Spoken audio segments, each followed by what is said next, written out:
Bonjour à tous. Alors, bienvenue à cette présentation dont le thème est la gestion des révisions avec plusieurs localisations dans un projet. Donc, ici, l'idée est de pouvoir gérer les révisions dans un projet où vous avez plusieurs localisations. Par exemple, ici, vous voyez qu'on a un projet avec deux localisations, une armoire et un pupitre C2. Et donc, l'idée est de pouvoir avoir des révisions différentes selon la localisation et selon l'utilisateur. Donc, ici, on voit bien que sur l'armoire A2, on a une page de garde, un sommaire et différents éléments avec différentes pages qui ont été générées automatiquement. Même chose au niveau euh, du pupitre C2 où on a aussi sa propre page de garde. Et donc l'idée est de voir comment, avec la gestion des révisions, on va pouvoir avoir une gestion de révision par localisation et non par projet. Alors pour ce faire, vous allez devoir utiliser l'élément Professionnel Plus qui vous donne accès au module multi-utilisateur. Donc si je viens dans les plans, je vais aller directement sur Fichier Collaboration et vous avez accès ici à la gestion multi-utilisateur. Donc la première des choses qu'on va faire dans la gestion multi-utilisateur, c'est de d'abord définir les différentes zones. Donc si en tant qu'administrateur, donc je suis administrateur e-plan entre guillemets, je vais définir toutes les zones et affecter les zones aux différents utilisateurs. Donc pour un projet qui se trouve sur un serveur et avec plusieurs utilisateurs, chaque utilisateur aura accès uniquement à sa zone pour pouvoir travailler.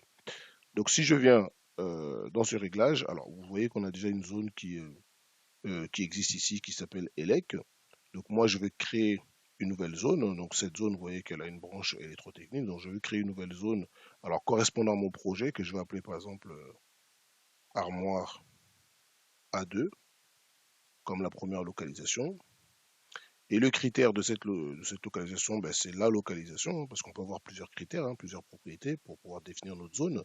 Ma zone ici, pour moi, c'est la localisation qui va aller chercher directement l'armoire A2. Donc ici, mon critère, c'est l'identification de localisation est égale à l'armoire A2. Donc j'ai créé cette zone-ci. Je vais créer une nouvelle zone qu'on va appeler par exemple pupitre C2. C2. OK. Et donc pareil pour le critère, je vais aller chercher ma propriété correspondante, donc localisation,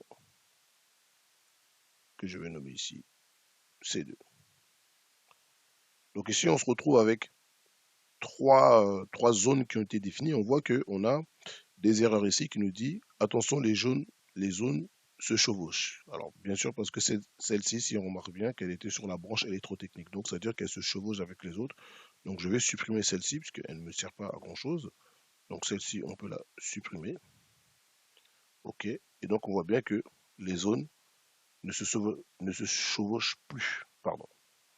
Et donc, à partir de là, j'ai la possibilité de définir ici les différentes personnes qui doivent travailler sur les zones. Vous voyez que je peux saisir manuellement le nom d'utilisateur si je le connais. Donc, c'est-à-dire que là, par contre, on parle vraiment des utilisateurs Windows, hein, donc c'est-à-dire tous les noms d'utilisateurs Windows, ou directement venir cocher ici. Donc, comme il s'agit de mon poste, je dis voilà, moi, je décide de travailler sur la zone A2 actuellement. Donc, une fois que c'est validé, je retourne ici dans collaboration. Donc ici, j'ai décidé de travailler sur cette zone-là. Donc si on regarde bien sur le menu définir, moi je travaille sur la zone A2. Par contre, pour que cette zone A2 elle soit active, il faut venir activer ici, activer la zone de traitement sélectionnée. Alors, ne venez pas cocher la case tout le projet, parce que tout le projet, c'est pour provisoirement travailler sur tout le projet. Notre but à nous, c'est de travailler uniquement sur la zone qui nous intéresse. Donc, une fois que c'est fait, si je retourne dans les plans, vous voyez que je ne vois plus que la localisation A2. La localisation C2 est toujours là, mais elle n'est plus visible. Donc, un autre utilisateur dans le même projet peut lui avoir activé la localisation C2 et lui, à son tour, travailler sur la localisation C2. Ce qui fait que chaque utilisateur travaille sur sa zone. Et donc, à partir de cette zone, je vais pouvoir faire la gestion des révisions. Alors, j'avais déjà un symbole ici. Donc, ici, je lance ma gestion de révision, tout simplement, fichier, gestion de révision. Je viens générer une nouvelle révision. Donc, ma révision, je vais l'appeler A. On va dire ici ajout moteur, par exemple. OK. Donc, je suis au niveau de la révision. On le voit bien ici au niveau du projet que le projet est passé en révision. Et donc, à partir de là, je peux faire différentes modifications. Donc, je vais aller insérer quelques composants. Je vais insérer un moteur sur ce folio. OK. On voit bien que celui-ci est bien marqué, on va dire, avec ma révision. Et il y a le texte draft qui apparaît en plein milieu pour préciser que cette page est en cours de modification. Je vais modifier une deuxième page, insérer un autre moteur. OK. Même principe, et ainsi de suite. J'estime que cette révision est terminée. Donc de là, je vais utiliser les fonctionnalités standards des plans, fichier, gestion de révision, clôturer, et je viens clôturer mon projet. Donc je peux lancer par exemple une évaluation à la clôture, donc ce qui permet de pouvoir lancer tous les rapports avant de clôturer. Donc je lance mon évaluation et donc là, Eplan automatiquement me fait toutes mes générations et je me retrouve ici, vous voyez qu'avec les folios de A2 complètement bloqués. Vous voyez qu'on voit ici que tous les folios sont, donc plus personne ne peut modifier ces folios, sauf en relançant une nouvelle révision. Vous voyez, donc ça veut dire que tout est bloqué à ce niveau-là. Et si je vérifie la page de garde, je vois bien ici que j'ai bien le critère A sur la page de garde de A2 et mon sommaire a bien été mis à jour avec toutes les révisions.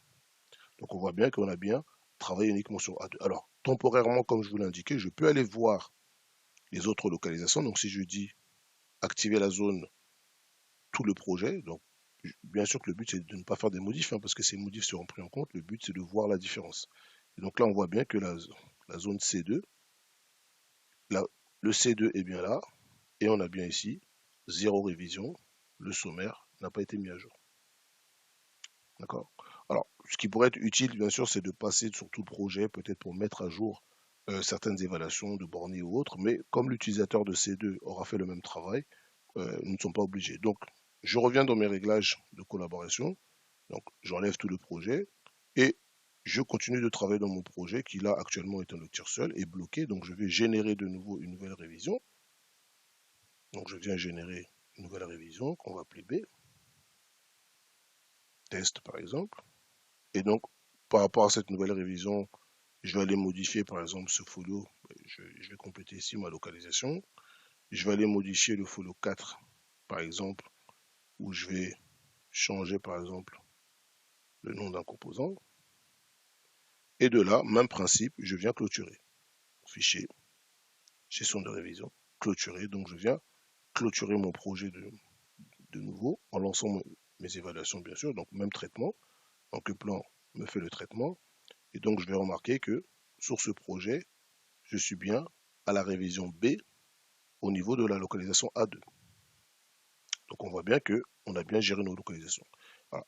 Maintenant, je décide, on va dire, ou un autre utilisateur, on va dire qu'on va simuler un autre utilisateur, euh, travaille sur, vous voyez qu'ici on voit, alors ce qui est intéressant c'est qu'on voit bien ici, vous voyez que actuellement la zone A2, elle est en révision B.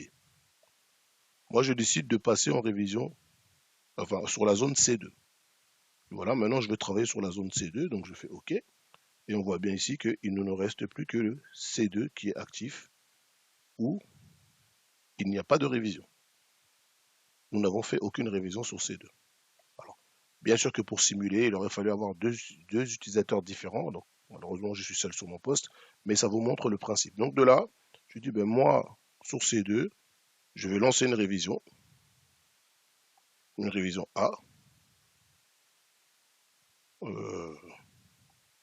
On va mettre ajout contacteur, par exemple. Et je travaille sur ce folio-là, je vais insérer quelques composants.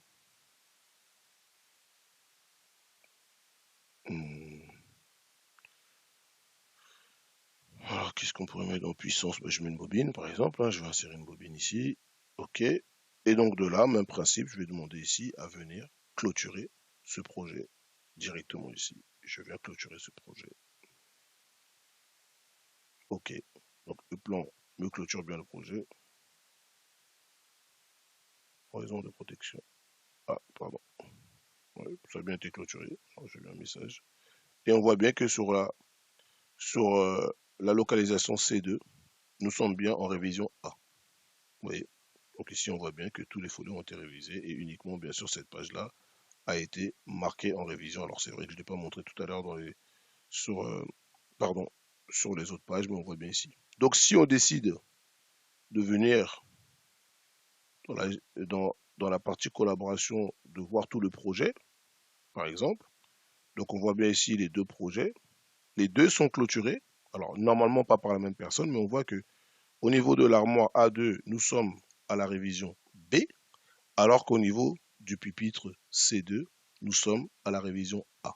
Donc vous voyez que nous avons réussi à gérer des révisions complètement différentes selon la localisation. Donc l'élément professionnel plus va vous permettre, on va dire, grâce à la gestion des utilisateurs, de pouvoir gérer les révisions séparément selon la zone. Donc ma zone ici était une localisation, mais ça peut être une autre zone. Mais en général, les zones sont des localisations, donc différents armoires, différents pupitres. Et donc ce qui permet de pouvoir travailler bien sûr à plusieurs sur le même projet, parce que E-Plan par défaut est multi-utilisateur, mais étant multi-utilisateur, nous avons la possibilité de gérer différentes zones, de définir différentes zones à des collaborateurs différents, et pour ne pas que justement les révisions se chevauchent et qu'on ne se retrouve pas avec des révisions globales dans un projet où on a la même révision dans différentes localisations alors que on n'y a pas touché. Donc voilà un peu le principe de cette présentation. Donc c'était pour vous montrer l'utilité du module gestion multi-utilisateur, donc gestion des utilisateurs qui se trouve dans l'élément Professionnel Plus. Donc merci beaucoup d'avoir suivi cette présentation et on se retrouve pour une nouvelle présentation.